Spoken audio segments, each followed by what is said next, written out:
भी मेरे साथियों को राजरत्न अम्बेडकर की ओर से जय भीम, नमो बुद्धाय। द बुद्धायनीज धम्मा के 12वें भाग में आप सभी लोगों का स्वागत है। द बुद्धायनीज धम्मा के 11वें भाग में हम लोगों ने देखा कि बुद्ध पूर्व यानी बुद्ध से पहले किस तरह की विचारधाराएं भारत में पनप रही थी। बुद्ध के पहले जो विचारधारा पहली हम लोगों ने देखी वो थी वैदिक ऋषियों की। वैदिक ऋषियों के बाद ब्राह्मणी धर्म ग्रंथ के बारे में हम लोगों ने देखा कि ब्राह्मणी विचारधारा किस तरह से भारत में पनप रही थी। चातुर्वर्ण का सिद्धांत ब्राह्मणी विचारधारा के एक अंग हुआ करता था। वो विचारधारा हम लोगों ने देखी चातुर्वर्ण में किस तरह से पूरे मानव जाति को 4 वर्णों में उसका विभाजन किया था और किस तरह से वेद को अपौरुष्य बिना गलती का और कोई इसके ऊपर सवाल नहीं उठा सकता इस तरह से माना गया था। कर्म के सिद्धांत को देखा कि आज इस जन्म में अगर हम लोग कोई दुख भुगत रहे हैं तो वो केवल और केवल हमारे पूर्व जन्म के पापों का परिणाम है। इस तरह से कर्म का सिद्धांत बनाए रखा था।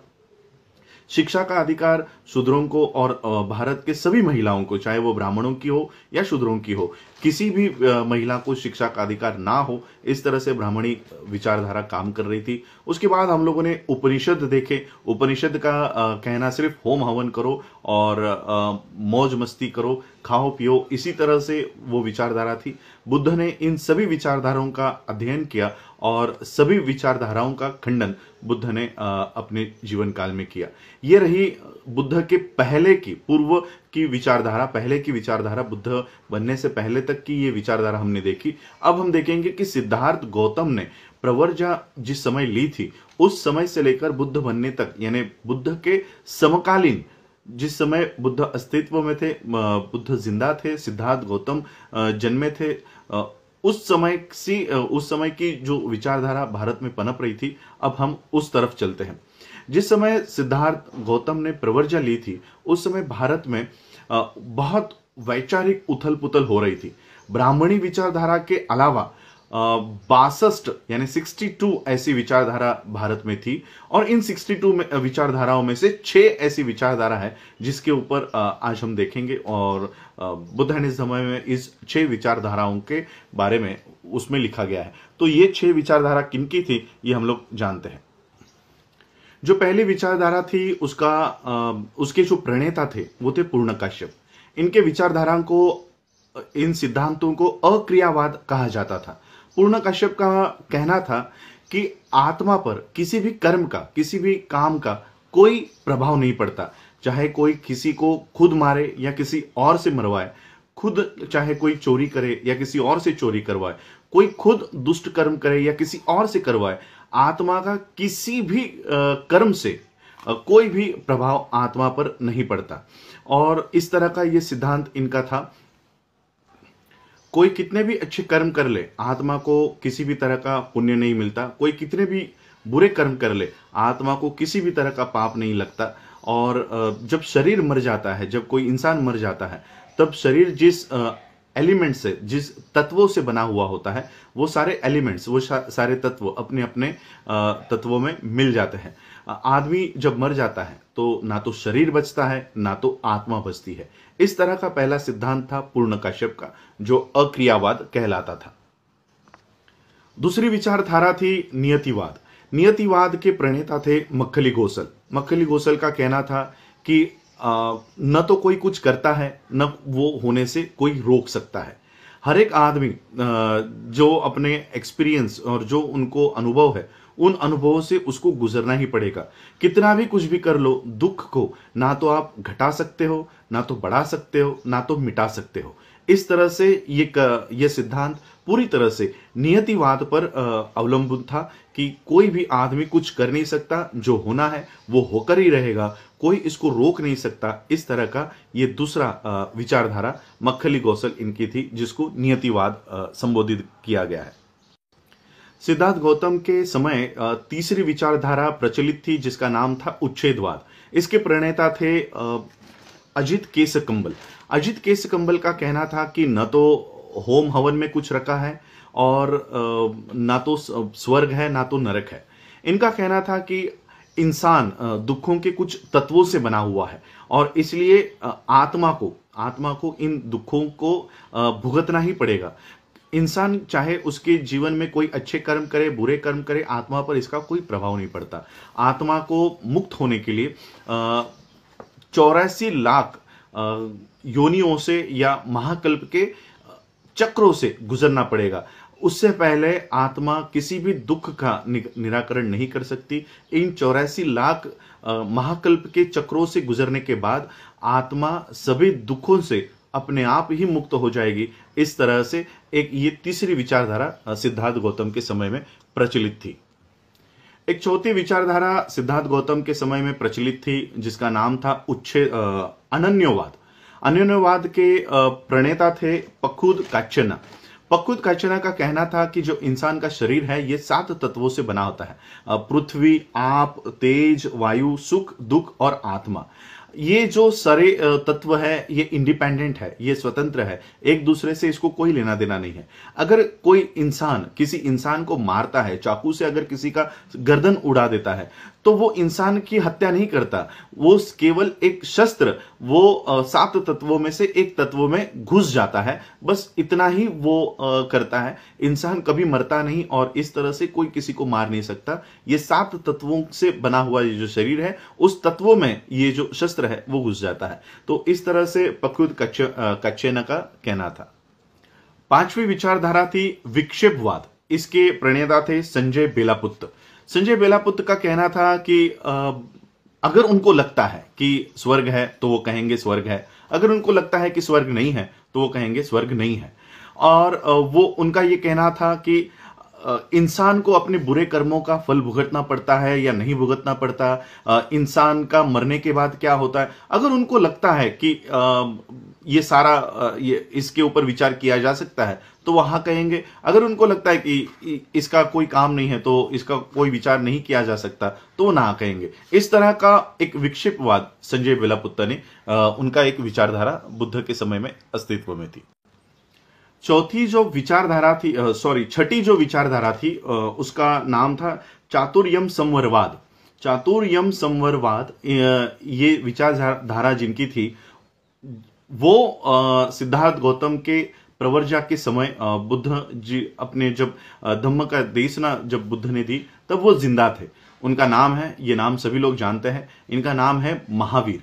महावीर को निघंटनाथ पुत्र के नाम से भी जाना जाता था। इनका कहना था कि आत्मा जो पिछले जन्म का कर्म है और इस जन्म के कर्म को अगर हम लोग अच्छे कर्म करते हैं और पिछले जन्म का कर्म अगर बुरा है तो अगला जन्म मिलने से हम उसको रोक सकते हैं। तो इस तरह का महावीर का कहना था। और उनका कहना था कि ये सारे कर्म हम लोग चातुर्याम धर्म को फॉलो करके कर सकते हैं। चातुर्याम धर्म ये 4 नियमों के ऊपर आधारित था। पहला नियम कि किसी की हत्या नहीं करनी है, दूसरा नियम कि चोरी नहीं करनी है, तीसरा नियम कि झूठ नहीं बोलना है और चौथा नियम कि पूर्ण ब्रह्मचर्य का पालन उसको करना है। तो इस तरह के 4 विचारधारा सिद्धार्थ गौतम के प्रवर्जा के समय में अस्तित्व में थी। और ये सारे कंटेम्पररीज जो बुद्ध के पहले थे और बुद्ध के समय में थे, उनके लिए सिद्धार्थ का ये कहना था कि इनमें से कुछ भी हम लोग एक्सेप्ट नहीं कर सकते। बुद्ध सबसे पहले पूर्ण काश्यप के लिए कहते हैं, पूर्ण काश्यप और पखुद कंचन के लिए सिद्धार्थ कहते हैं कि अगर इनकी विचारधारा हम लोगों ने स्वीकार कर ली तो इंसान में कोई नैतिकता नहीं रहेगी। कोई भी किसी का खून कर लेगा, कोई किसी की चोरी कर लेगा, और क्योंकि आत्मा को तो कोई प्रभाव पड़ता ही नहीं है, तो कोई भी किसी भी तरह का ये विचार इस तरह से भारत में हो सकते हैं। इसलिए सिद्धार्थ गौतम ने इन विचारधाराओं का खंडन किया कि इस तरह से तो सामाजिक कोई जिम्मेदारी ही नहीं बनेगी। सिद्धार्थ ने मक्खली कौशल के भी विचारधारा का विरोध किया। अगर नियतिवाद का और अगर इसका ही सिद्धांत का ही अगर हम पालन करते हैं तो हम पूरी तरह से डेस्टिनी जो भविष्य है उसके गुलाम बन जाएंगे। इस तरह से सिद्धार्थ ने मक्खली कौशल का भी विरोध किया। अजित केसकंबल के भी विचारधारा का विरोध सिद्धार्थ गौतम ने किया कि अगर इनका ही विचारधारा अगर मान ली जाती है तो आदमी सिर्फ खाएगा, पिएगा और मौज मस्ती करेगा, इसके अलावा वो कुछ भी नहीं करेगा। तो अजित केसकंबल का भी विचारधारा का खंडन सिद्धार्थ गौतम ने बुद्ध ने किया। संजय बेलपुत्र के भी विचारधारा का खंडन सिद्धार्थ ने किया कि अगर इनके विचारधारा को माना जाता है तो जीवन में तो कोई भी पॉजिटिव, कोई भी सकारात्मक विचार संकल्प जीवन में नहीं हो सकता। तो उनके भी विचारधारा का खंडन सिद्धार्थ ने महावीर के भी विचारधारा का खंडन किया कि अगर हम महावीर के विचारधारा को मानते हैं तो इंसान तो सिर्फ अपने आप को दुख ही देता रहेगा तपश्चर्या के मार्ग से, और इस तरह का दुख वो शरीर को देगा ताकि अगला जन्म ना मिले। तो सिद्धार्थ ने इन सभी जो उनके समकालीन थे, इन सभी समकालीन फिलोसोफर्स की या तत्वज्ञानियों की या विचारधारा के ये जो प्रणेता थे, इन सभी लोगों की विचारधारा का खंडन किया, उसको स्वीकार नहीं किया। सभी धार्मिक और तत्वज्ञानिक विचारों का अध्ययन करने के बाद बुद्ध जब अपने शासन की, बुद्ध शासना की जब उन्होंने एस्टैब्लिशमेंट की, फॉर्मुलेशन किया, ये स्थापना की, तब बुद्ध ने देखा कि भारत के लोगों का दिमाग, भारत के लोगों की दिमागों को कुछ कल्पनाओं ने जकड़ रखा है। वो कल्पना थी, पहली कल्पना थी कि वेद ये अपौरुषीय है, इसको कभी प्रश्न नहीं करना चाहिए, ये सवालों से पूरी तरह से मुक्त है, कोई इसके ऊपर सवाल नहीं उठाएगा। ये पहली धारणा, ये पहला बिलीफ, ये पहली धारणा लोगों की थी, भारत के लोगों की थी। दूसरी धारणा भारत के लोगों की थी कि मोक्ष और आत्मा की मुक्ति, और इस तरह की धारणा भारत के लोगों की थी। तीसरी धारणा थी कि आत्मा की मुक्ति के लिए होम, हवन, धार्मिक विधियां और बलि चढ़ाना, इस प्रथा के ऊपर भारत के लोगों की दिमाग की पकड़ थी, और वो ये माना करते थे कि इस तरह से ही आत्मा की मुक्ति का मार्ग होता है।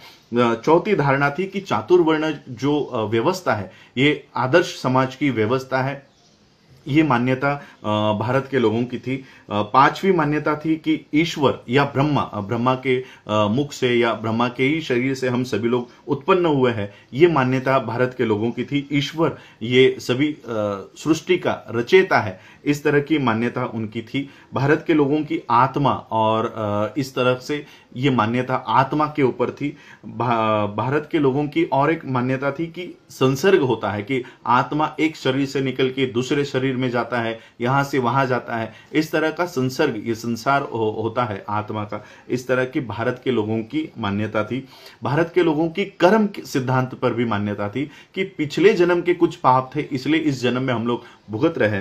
तो ये सारी मान्यता उस समय भारत के लोगों की दिमाग के ऊपर थी, ये सारी मान्यताओं को जकड़ रखा था। बुद्ध ने जब अपने सिद्धांतों का एस्टैब्लिशमेंट किया, स्थापना की, अपने सिद्धांतों की स्थापना की, तो उन्होंने इन पुराने कल्पनाओं के या पुराने जो आइडियाज चल रहे थे, इनका अपने ही तरीके से उन्होंने खंडन किया। तथागत बुद्ध ने इन विचारधाराओं का खंडन किया कि मैं कौन हूं, मैं कहां से आया हूं, मैं क्या हूं, इस तरह के जो सवाल थे, कल्पना थी, इसका बुद्ध ने पूरी तरह से अस्वीकार कर दिया। उन्होंने आत्मा के मत को अनाधिकृत घोषित कर दिया, अस्वीकार किया कि उन्होंने बताया कि आत्मा न तो शरीर है, न वेदना है, न संस्कार है, न तो साइंस है, न तो विज्ञान है। तो उन्होंने आत्मा को भी अस्वीकार कर दिया। सिद्धार्थ गौतम ने, तथागत बुद्ध ने सभी उच्छेदवादी मतों का बहिष्कार कर दिया। उन्होंने नास्तिकों के मतों की भी निंदा की। उन्होंने इस सिद्धांत को नहीं माना कि विश्व का आरंभ कोई जान सकता है, किसी को पता है, इसका ज्ञान किसी को है।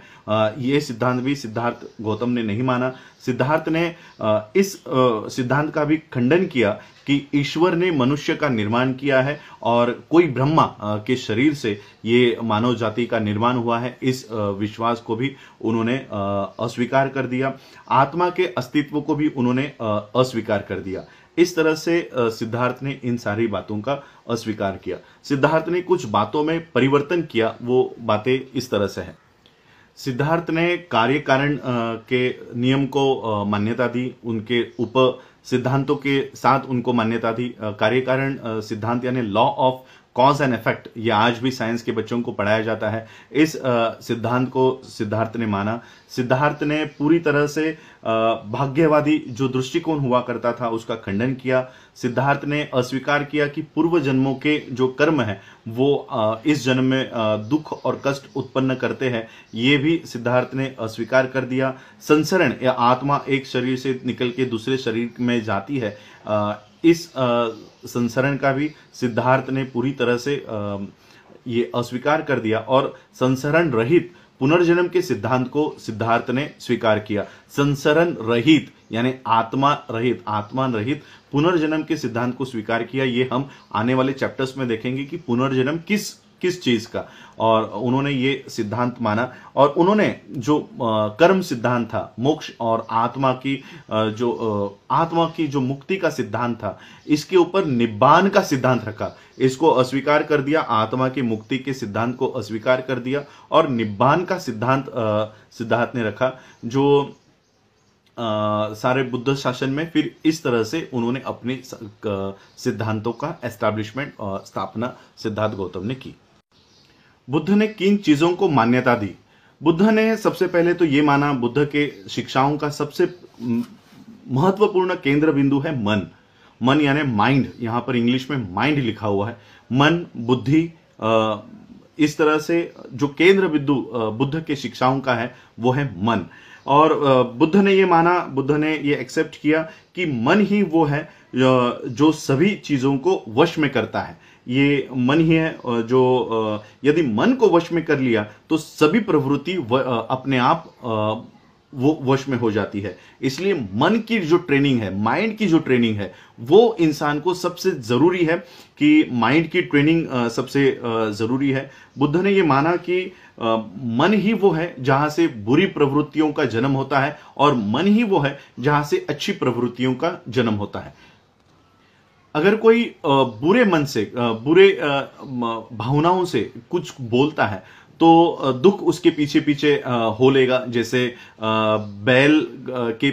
बैलगाड़ी के पीछे उसके चक्के जैसे आते हैं, उसी तरह से अगर बुरे मन से, बुरे भावनाओं से अगर किसी के लिए हम कुछ बोलते हैं तो दुख उसके पीछे आएगा। अगर अच्छे मन से अगर हम कोई काम करते हैं तो सुख उसके पीछे पीछे आएगा। तो इस तरह से मन को ही केंद्र बिंदु बुद्ध ने अपने शिक्षाओं में माना।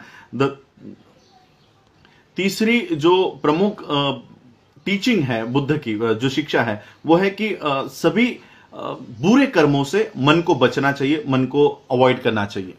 और बुद्ध के शिक्षाओं की चौथी विशेषता यह थी कि केवल धार्मिक ग्रंथों को पढ़ने से कुछ नहीं होगा। उसको पठन, धर्म जो है, धम्म जो है, ये धार्मिक ग्रंथों के पठन में नहीं है। धम्म ये धार्मिक ग्रंथों के पठन में नहीं है, धम्म सिद्धांतों के पालन में है। सिद्धांतों के पालन में, धम्म के जो सिद्धांत है उसके पालन में सही धम्म है। धम्म के पठन, धार्मिक ग्रंथों के पठन में कोई धम्म नहीं है। इस तरह से बुद्ध ने अपने ही एक नए विचारधारा का स्थापना बुद्ध ने की। और क्योंकि अब समय बहुत हो गया है इसलिए मैं आगे के चैप्टर्स अभी नहीं करूंगा। कल हम लोग जानेंगे कि ये सारी स्थापना करने के बाद क्या बुद्ध अपनी शिक्षाओं को लोगों तक पहुंचाना चाहते थे। बुद्ध के मन में क्या सवाल उठे, क्या ये जो सारी शासन, ये जो सारी विचारधारा बुद्ध ने एस्टैब्लिश की है, स्थापित की है, क्या इसको लोगों को बताया जाए? क्या लोग एक्सेप्ट करेंगे? क्योंकि लोग तो सारे कर्मकांड में फंसे हुए थे। अब उनकी मान्यता यज्ञ में थी, उनकी मान्यता मोक्ष में थी, उनकी मान्यता चातुर्वर्ण सिद्धांतों पे थी। तो क्या ऐसे हालातों में मुझे अपना यह धम्म बताना चाहिए? तो ये सारी विचार जो बुद्ध के मन में प्रवेश कर रहे थे, ये हम कल देखते हैं कि किस तरह से बुद्ध के मन में ये सारे विचार आते हैं और किस तरह फिर बुद्ध अपना पहला धम्म देशना देते हैं। और ये सारी जानकारी हम आने वाले एपिसोड्स में देखेंगे। आज आप लोगों ने मुझे सुना, उसके लिए आभार, धन्यवाद। जय भीम, जय भारत, जय बुद्ध।